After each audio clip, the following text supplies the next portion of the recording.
대한변호사협회와 로톡 간 갈등, 이른바 로톡대전에 법무부가 봉합이 아닌 가세태세를 보이며 논란이 일파만파 커지고 있습니다. 관련해서 오늘 이슈 플러스 장한지 기자와 얘기해 보도록 하겠습니다.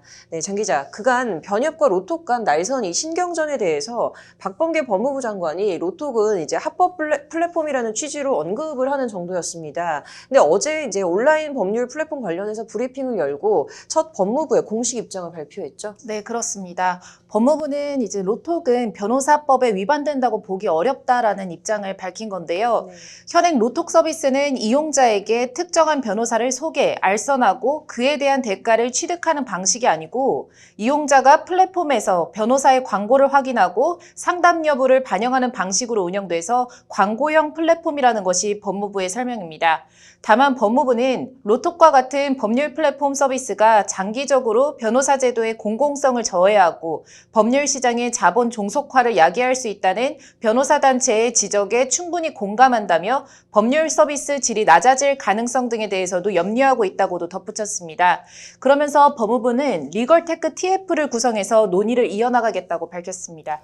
네, 이 로톡 서비스가 지난 2014년 2월에 이제 출시가 됐고 법조계에서는 그동안 이 로톡을 두고 굉장히 말이 많았습니다. 근데 일각에서는 이번 법무부의 공식 입장을 두고 뭐 늑장 대응 아니냐 이런 비판도 나오고 있다고요. 네, 이렇게 변호사 무더기 징계 가능성이 나오게 되기까지 이제 법무부는 그동안 뭐 했냐 이런 비판을 피하기 어려워 보이는데요. 일각에서는 법무장관이 이렇게 공개적으로 로톡은 불법이 아니다라는 입장을 공공연히 밝혀서 양측의 갈등을 부추긴 거 아니냐, 또 수사 중인 사안에 대해서 수사 가이드라인을 제시한 거 아니냐 이런 지적은 계속 나왔습니다. 직접 들어보시죠.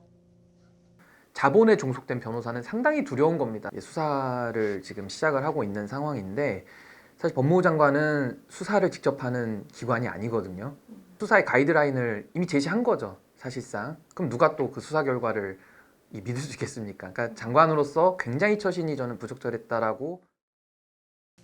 서울변에는 스타트업의 경우는 이렇게 4차 산업혁명의 흐름이라면서 이제 넘어가다가 이후에 스타트업이 아닌 구글이나 카카오톡 등 대기업이 변호사를 장악한 뒤에는 과연 플랫폼을 우려하지 않을 거냐라면서 강하게 성토했습니다. 직접 들어보시죠. 지금 스타트업이란 스타트업 업체가 플랫폼을 운영하기 때문에 괜찮다라고 하시지만 만약에 특정 대기업이 거대 자본으로 가지고 똑같은 영업을 한다면 충분히 업계를 장악할 수 있고 그때도 과연 합법이라고 말할 수 있는 것인가? 네, 이렇다 한들 이미 변호사 이 무더기 징계 주사위는 좀 던져진 상황인 것 같은데 로톡 가입 변호사에게 이제 소명 자료 제출을 요구하면서 변협은 사실상 좀 징계를 본격화한 것으로 보여요. 네, 그렇습니다. 변협은 지난 11일에 로톡 가입 변호사 1,440명에게 이제 오늘이죠. 25일까지 징계 혐의에 대한 소명 자료 제출을 요구하는 이메일을 보냈습니다. 네. 말씀하신 것처럼 변협의 이러한 소명 자료 제출 요구는 이제 로톡을 이용하는 변호사들에 대한 징계 절차를 본격화한 것으로 해석이 되는데요. 이제 변협은 오늘까지 제출된 소명서를 토대로 최종 징계 여부를 결정할 것으로 보여서 현재는 말 그대로 폭풍 전야의 상황입니다. 네, 폭풍 전야라고 표현을 하셨는데 이런 상황에서 법조계 일각에서는 또 변협을 비판하고 있다고요? 네, 그렇습니다. 변호사 103명은 광고 규정 계약과 부당한 회원 징계를 반대하는 변호사 모임을 구성했습니다. 로톡 가입 변호사도 포함이 돼 있고 또 한 번도 이용해보지 않은 변호사도 포함이 돼 있는데요. 이들은 이구동성으로 변협의 공포 통치를 대단히 염려한다는 입장을 발표했습니다. 이들은 로톡 이용 변호사에 대한 징계가 정당한 징계권의 행사라는 식으로 플랫폼 이용 변호사들 또는 조금이라도 그들을 위한 목소리를 내는 회원들을 매변노라고 모욕하고 공격하고 있다며 변협 집행부에 대한 무조건적인 찬성 문화를 대단히 염려하고 반대의 목소리를 내겠다고 말했습니다. 공동대표의 말을 직접 들어보시죠. 변협이 지금도 아시다시피 법무부에서 유권 해석도 그렇지만 어쨌든 이 검찰에서 판단도 안 나오고 여러 가지 그런데 그거를 광고 규정을 통해서 회원들에게 대해서 이렇게 징계까지 한다는 건 그거는 처사에 맞지 않다.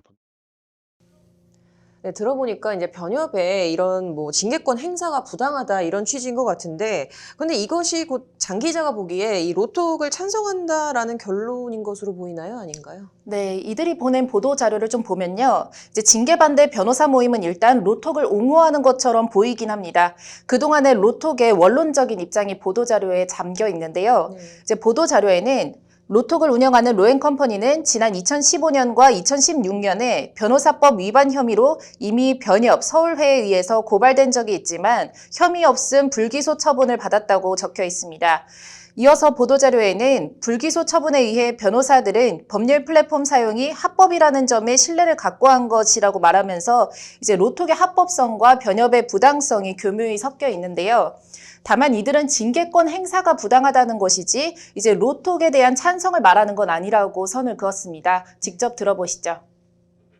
그럼 로톡에 대해서 뭐 찬성한다 이런 것보다도 이제 변협의 노트에서 광고 찬성한다 규정. 이건 아닙니다. 그거는 거기 하시는 분도 있고 뭐 반감까지는 아니지만은 네. 노톡에 대해서 찬성하는 분도 그렇지 않은 분도 있는데 회원 징계에 대해서는 우리는 이거는 인정할 수 없다. 윤성철 공동대표는 국가기관인 법무부보다 이제 법원이나 헌법재판소 등 사법부의 판단이 더 중요할 것이라고 말하면서 로톡가의 변호사들의 소명을 들은 변협이 이제 어떤 액션을 취하는지에 따라서 이제 향후 같이 움직일 예정이라고 밝혔습니다. 네, 지금 변협과 로톡의 갈등이 좀 업계 안팎으로 좀 번지는 모양새인 것 같은데, 당사자인 양측의 대립도 좀 첨예하다고요? 네, 그렇습니다. 변협은 로톡이 전자상거래법, 표시광고법 등 현행법을 위반해서 이제 소비자들을 상대로 다수의 허위, 과장, 기만 광고를 수행했다면서 이제 로톡 운영사인 로엔컴퍼니를 어제자로 공정위에 고발했고요. 이에 로톡은 대한변협은 허위 사실 유포를 멈추고 법률가 단체다운 모습을 보여달라는 입장을 발표하면서 응수했습니다.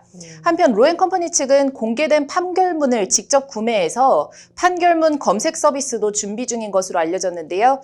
이 사기업의 판결문 검색 서비스에 대한 이제 판사들의 우려도 일부 감지되고 있는 상황입니다. 네. 좀 뭐 접점 모색이 가능한 싸움인지 아니면 어느 한쪽은 뭐 부러져야 끝나는 진검승부인지 소명 자료를 받은 변협이 앞으로 어떤 행보를 보일지 좀 지켜봐야겠네요. 오늘 잘 들었습니다.